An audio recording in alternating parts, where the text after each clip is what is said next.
When emergency first responders were overwhelmed by Los Angeles County's most destructive fire yet, a band of surfers, along with their neighbors and friends, stepped up to defend their home turf in Malibu. Their devotion to home drove them to show up for their community during the fire and for years afterward. And now, a model they call the Community Brigade program could change everything, leading to more lives and more homes saved during the increasing wildfires across not just California, but the world. Join reporter Adriana Cargill from KCRW, NPR's All Things Considered, Crooked Media, and more, as she investigates a wildfire story that is not depressing, but is, in fact, a clear hope for the future. Listen now to Sandcastles, an award-winning podcast about home, how we create it, and why we fight so hard for it.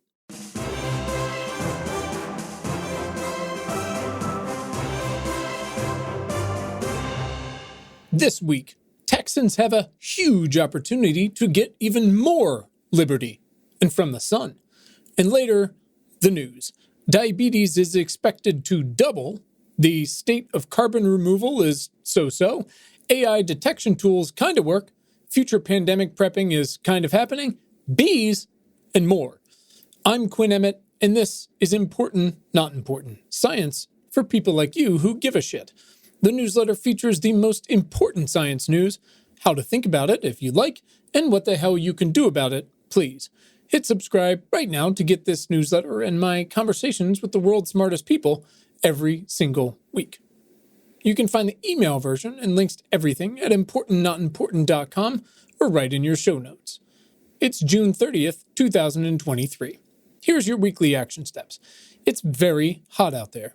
Direct your city officials to the Heat Action Platform Policy Tool to explore existing heat adaptation solutions for your community. Number 2, thinking of becoming a nurse?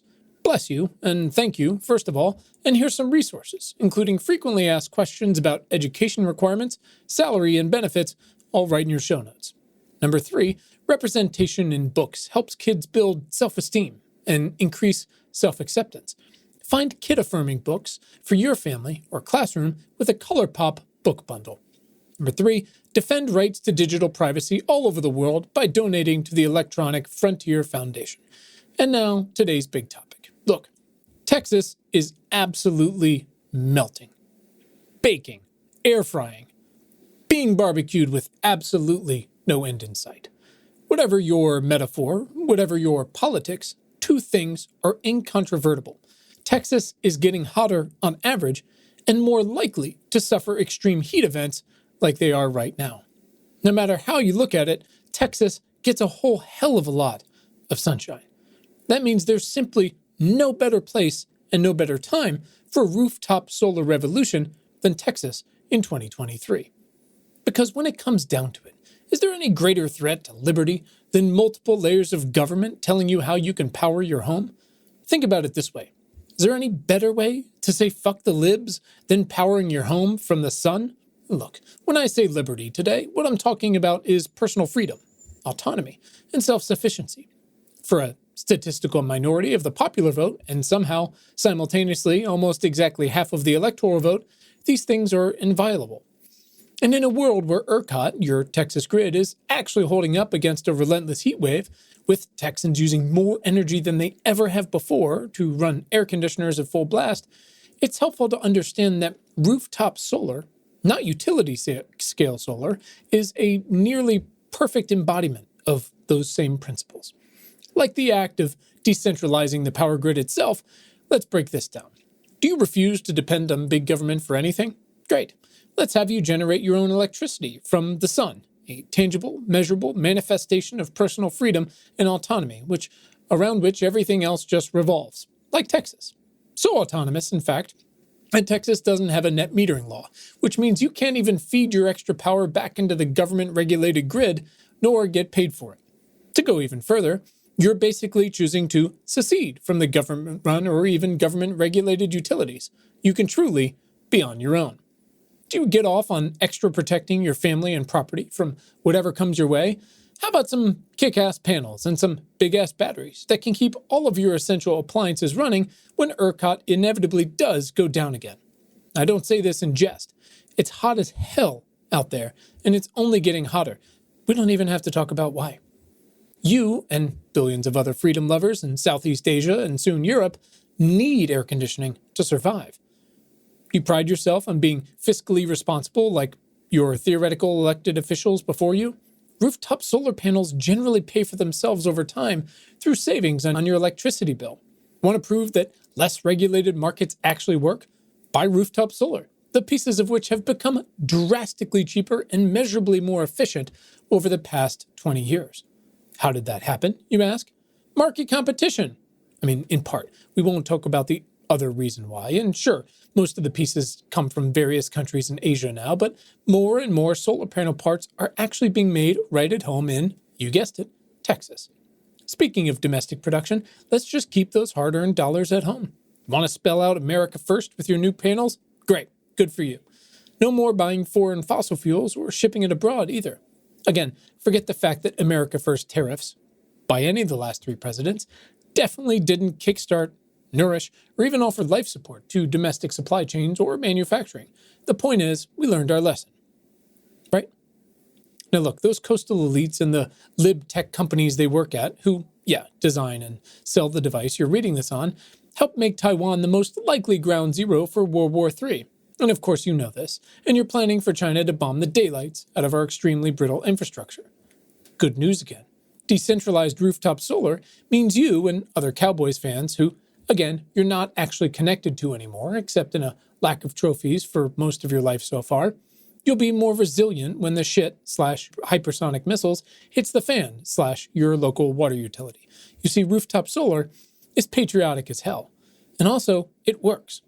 From the newspaper, late Thursday afternoon, wind and solar were providing 40% of the power on operator ERCOT's grid, around 30,000 megawatts, about even with the amount of power coming from natural gas. And at the same time, prices in Texas stayed relatively low this time. Which is great, because you and I both know exactly what works and what doesn't.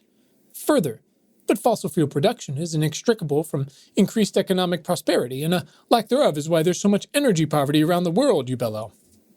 Maybe in the past. And also it's super complicated and they 100% lied to you, but also rooftop solar has massive job potential, folks. In fact, clean energy electricity technologies accounted for almost 87% of net new jobs in the power generation sector. Want to know what the big holdup is? You guessed it, government regulation of permitting and transmission. We can't build more solar until we have somewhere to put it. Typical. Now look, I would ask that you consider permitting reform include extensive considerations for precious ecosystems and the low-income marginalized Texans who work nearly all of your service jobs and who are most likely to, again historically, live inexcusably close to toxic fossil fuel infrastructure. But look, you already knew all that. And are you someone who worries, frets, maybe marches on the Capitol about government waste? Let's talk about solar waste. Look, one downside to markets, as you know, is volatility. And today, energy markets are intensely volatile, subject to the war in Ukraine, fancy, weirdly small fridge European energy needs, and the whims of Saudi Arabian dictators who definitely, at least, condone 9/11, but we still sell jets to. Okay, anyways, 20 American-made and installed panels on your roof connected to a battery in your garage, a battery now most likely to be manufactured in a fellow red state, like Georgia, keep calling it a red state, is a really great way to disentangle your liberty from all of that UN nonsense. The point is, if Ukraine can add rooftop solar explicitly to tell Putin to go fuck himself, you can do the same thing. I do have some upsetting news, however. While Texas is, of course, a top 2 state for utility-scale wind and solar, your state representatives are pocketing fossil fuel lobbying dollars on a daily basis and preventing you from choosing how to power your home. These folks want you to remain beholden to a gas infrastructure that's out of your control, that's more likely to fail in emergencies, and in danger of being regulated even further by big government. Excuse me? Look, I'm not alone here in wanting more clean liberty for you. Your neighbors want it too. From the newspaper, again, a recent University of Houston poll found that a majority of Texans support greater access to green energy. Even among Republicans, 50% favored increasing the use of solar power. Add it all up, and the opportunity for you to go big is just enormous. From the newspaper again, Texas's technical potential for rooftop solar generation alone is 97,800 megawatts, more than 15 times the total installed capacity at the time of the 2021 power crisis. This amount of rooftop solar could produce the equivalent of about 1/3 of the state's total electrical use in 2020. Clearly, we are on the way there. And there's great news. The White House, which, take it or leave it, estimates that Texas, the top producer of wind energy, is expected to draw $66.5 billion in investments, the most of all states. And yeah, sure, your reps didn't vote for any of that. But isn't that even better? They get to lie and take credit on social media. You're getting the money from the feds, and you didn't have to flip-flop on your principles like some goddamn vegan tuna fish. Hell yeah. But here's the problem. Right now, you're second in installed solar. Second, behind California. What the fuck is that, you might ask? What would Jerry Jones think, you ask? Sure, he's neck deep in gas fields for the rest of his days. The Cowboys haven't made the playoffs since I was 13, and your average temps were way, way lower than they are now. There's a chart in your show notes to show you. And yet, Jerry doesn't play for second place. I mean, except for every one of the last 27 years, certainly not California.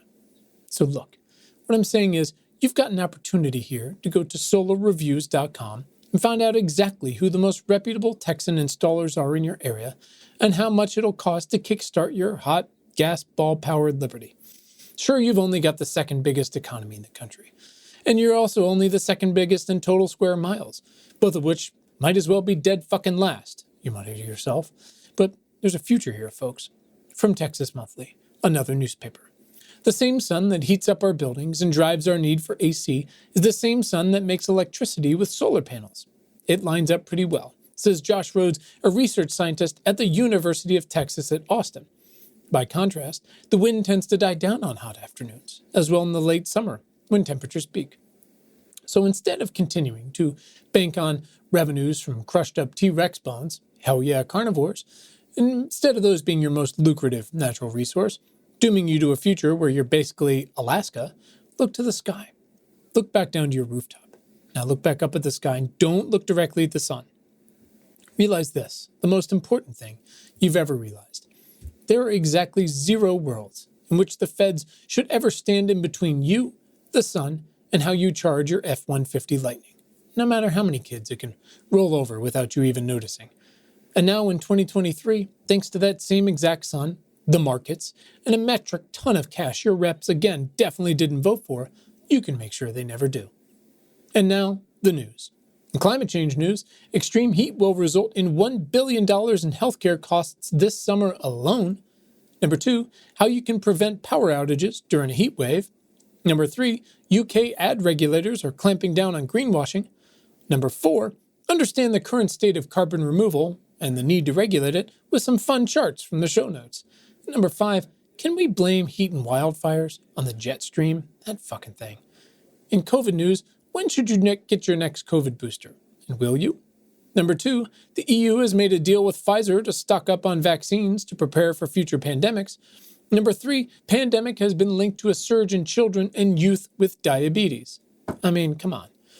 In food and water news, 3M is paying out a $10.3 billion settlement for contaminating public water supplies with toxic forever chemicals. What are those? You can check out our explainers section on the website to find out more. Number 2, beekeepers are keeping U.S. honeybee colonies relatively stable after nearly half of colonies died last year. Number 3, how real people are being impacted by cuts to the food safety net. And number 4, refilling rivers is beyond what rain can provide. Here's the case for desalination by solar. In health and bio news, scientists are engineering microbes to benefit our health and the environment. Number 2, a new research model is allowing researchers to gain new insights into human embryonic development. Number 3, the number of people with diabetes is expected to double by 2050 to 1.3 billion people. And lastly, a really wonderful article about our terrible healthcare system explained by a nurse. And in computer news, your drugstore is telling Facebook when you buy sensitive items online like Plan B or an HIV test. That fucking sucks. Number 2, experiencing online harassment? The Supreme Court isn't going to do anything about it. Number 3, do AI detection tools really work? It's complicated. That's it for this week. Hit subscribe to get next week's issue straight to your feed. To go deeper, visit importantnotimportant.com. Thanks for being a part of our community, and thanks for giving a shit. Have a great weekend.